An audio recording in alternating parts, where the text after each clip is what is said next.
네, 오늘 말씀의 제목은 주님을 바라는 자들에게 나타나시리라 라는 말씀의 제목입니다. 성도님 여러분, 바라보다라는 말을 국어사전에 검색해 보니 제일 먼저 나오는 뜻이 있습니다. 바로 어떤 대상을 바로 향하여 보다라는 뜻입니다. 어떤 대상을 바로 향하여 보다. 오늘 말씀의 제목처럼 주님을 바라는 자들이라는 것은 주님을 바로 향하여 보다라는 뜻이 되는 것입니다.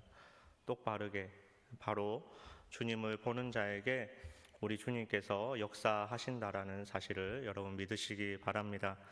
오늘 읽은 말씀은 이처럼 주님을 바로 향하여 보는 자, 믿는 자, 바라는 자의 삶은 어떤 삶인지 두 가지로 생각했으면 좋겠습니다. 첫 번째는 주님을 바라는 자들은 죽음을 생각합니다. 주님을 바라는 자들은 죽음을 생각합니다. 히브리서 9장 27절에 이렇게 말씀합니다. 한 번 죽는 것은 사람에게 정해진 것이요 그 후에는 심판이 있으리니. 사람이 죽는 것은 하나님의 섭리입니다. 그 누구도 막을 수 없습니다. 그리고 그 후에는 반드시 심판이 있습니다. 목표가 있는 사람, 무언가 바라는 사람은 주어진 시간을 그냥 대충 흘려보내지 않습니다. 그 목표를 향해서, 바라는 것을 향해서 열심히 최선을 향해서 달려가는 것이 사람의 당연한 자세인 것입니다. 얼마 전 치렀던 그 수능도 마찬가지로 수험생들이 수능 날짜를 위해서 한 시간 하루하루 정말로 귀하게 시간들을 사용했습니다. 그리고 목표를 향해서 최선을 다해서 달려갔습니다. 다른 시험도 마찬가지고 다른 일도 마찬가지입니다. 어떤 시험이 있다든지 목표가 있으면 그 모든 부분에서 한 시간 하루하루 정말로 귀하게 그 시간들을 사용할 것입니다. 성도님 여러분, 우리의 인생은 시험과도 같습니다.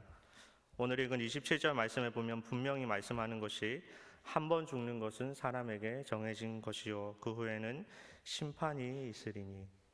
그 후에는 반드시 심판이 있다라는 것입니다. 여러분, 심판을 생각하면서 살아가고 있습니까?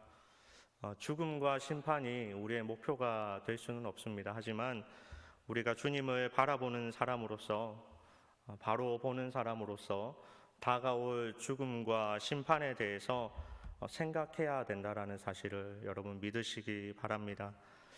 2023년 이제 정말 며칠 안 남았습니다. 한 해 동안 어떤 삶을 살았습니까? 인간의 두뇌에는 120억 개의 뇌세포가 있다고 합니다. 그리고 그 각각의 세포가 기억을 하는 장치가 있다고 합니다. 능력이 있다고 합니다. 몬트리올시에 있는 맥기 대학교의 저명한 신경외과 의사가 펜필트라는 박사가 이렇게 말을 했습니다. 우리의 인식 속으로 들어온 것은 무엇이든 상세하게 기록되고 머릿속에 저장되어 언제라도 밖으로 재생될 수 있습니다. 사랑하는 성도님 여러분, 우리의 삶도 하나도 빠짐없이 우리 세포에 기억되는 것처럼 우리의 모든 인생이 하늘나라에 다 기록되어지고 있음을 여러분 믿으시기 바랍니다. 우리는 알 수 없지만 하나님이 정하신 때가 되면 우리는 분명히 죽음이라는 것을 맞이하게 될 것입니다. 그리고 심판대 앞에 서게 될 것입니다. 올 한 해만 해도 수없이 기록되어져 있는 우리의 삶의 기록들이 분명히 하늘나라에 많이 쓰여져 있을 것입니다. 상세히 쓰여져 있을 것입니다.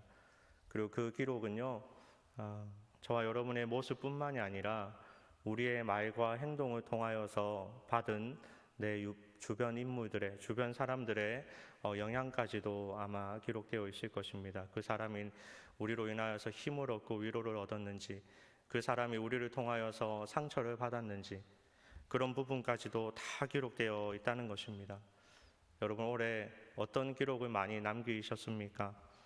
사실은 너무나 부끄러울 수도 있습니다.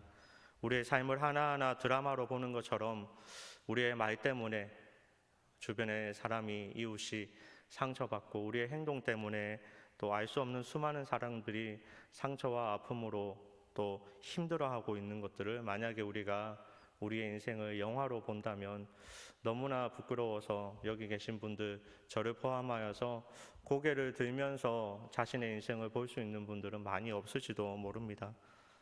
이런 우리가 죽음과 심판을 생각하고 살아간다는 것은 사실은 너무나 고통스러울 수도 있습니다.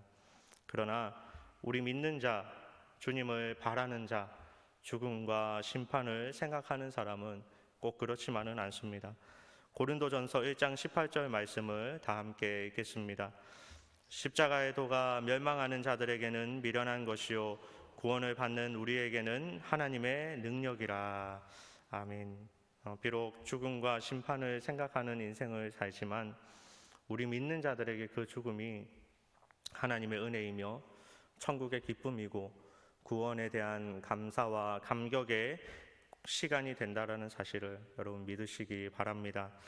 앞으로 더 값진 인생을 살아가시는 저와 여러분 되기를 바랍니다.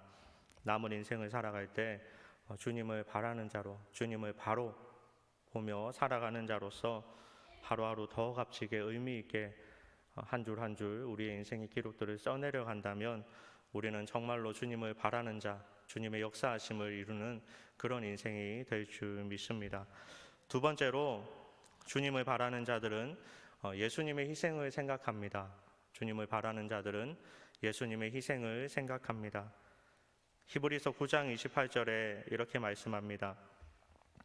이와 같이 그리스도도 많은 사람의 죄를 담당하시려고 단번에 들이신 바 되셨고 구원에 이르게 하기 위하여 죄와 상관없이 자기를 바라는 자들에게 두 번째 나타나시리라. 아멘.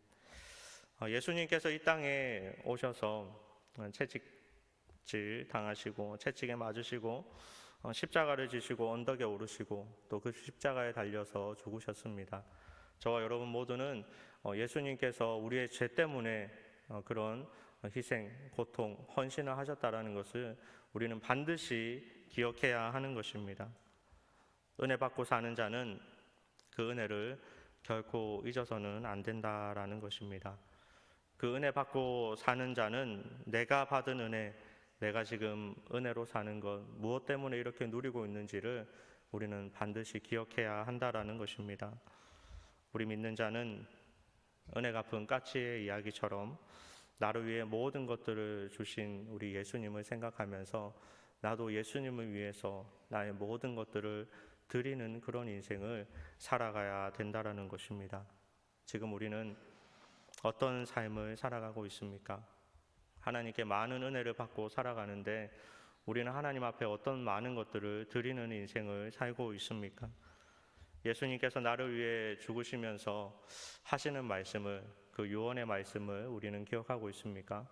사도행전 1장 8절에서 9절 말씀을 여러분 기억하고 있습니까? 우리 이 말씀을 한번 다 함께 읽겠습니다. 오직 성령이 너희에게 임하시면 너희가 권능을 받고 예루살렘과 온 유대와 사마리아와 땅끝까지 이르러 내 증인이 되리라 하시니라. 이 말씀을 마치시고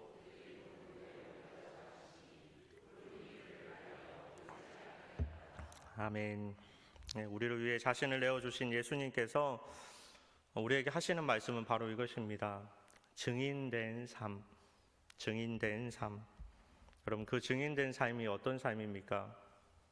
한 손에는 복음을 들고 한 손에는 사랑을 들고 예수 그리스도의 복음과 예수 그리스도의 사랑을 들고 나아가는 삶이 바로 증인된 삶인 것입니다.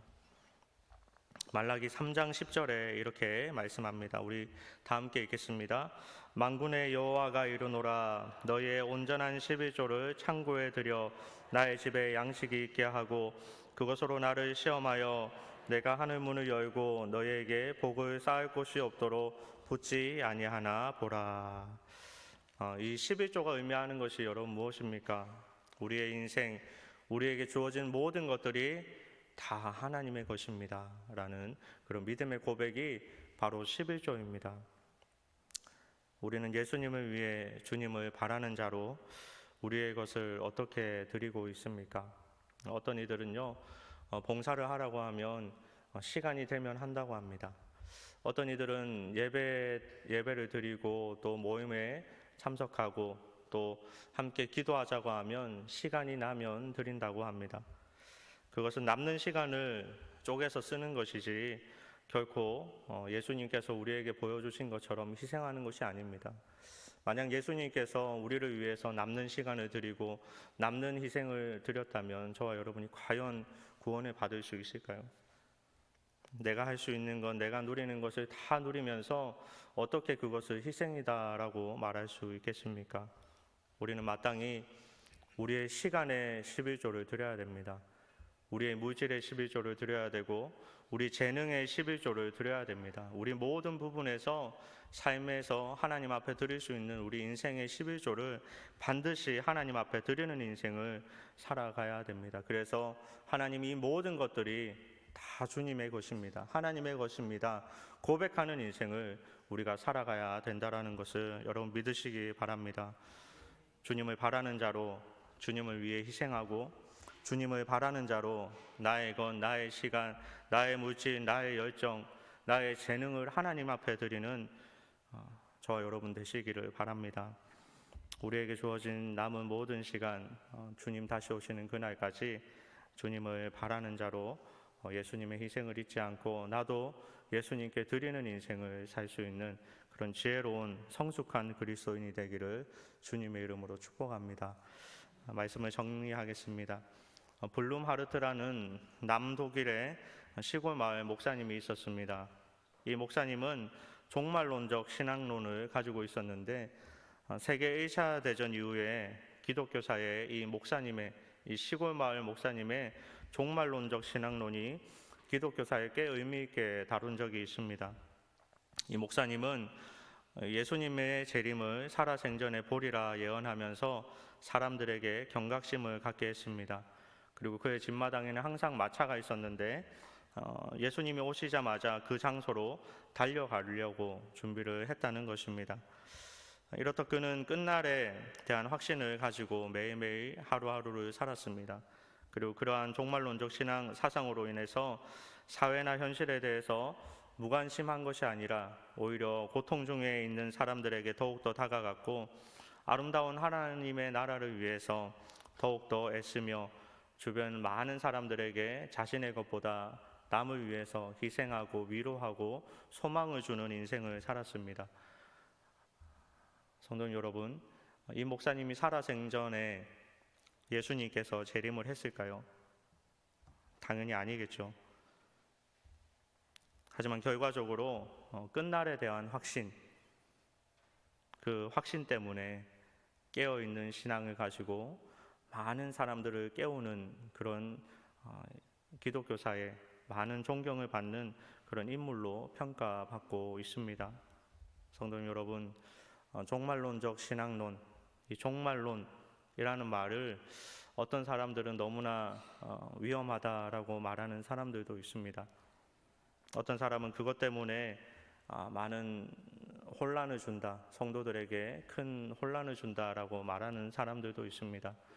하지만 그로 인해서 사회나 현실에 대해서 무관심한 것이 아니라 오히려 세상에 위로와 희망을 주고 하나님 나라 천국에 대한 그런 많은 더욱더 간절하고 깨어있는 그런 모습을 보여준다면 우리 종말론적 신앙론 자체가 나쁜 것만은 아니라는 사실을 여러분 꼭 분별하고 믿으셔야 합니다. 주님을 바로 향하여 보는 자가 저와 여러분이 되기를 주님의 이름으로 축복합니다. 죽음을 생각하는 자로서 매일매일 하루하루 한 시간 한 시간 살아가는 것들을 더욱더 소중하게 생각하는 우리의 인생이 되고 또 예수님의 희생을 생각하면서 예수님의 희생처럼 나도 내 것을 드릴 수 있는 그런 인생, 남은 인생을 더욱더 귀하게 살아가는 저와 여러분의 모든 삶이 되기를 주님의 이름으로 간절히 축복합니다.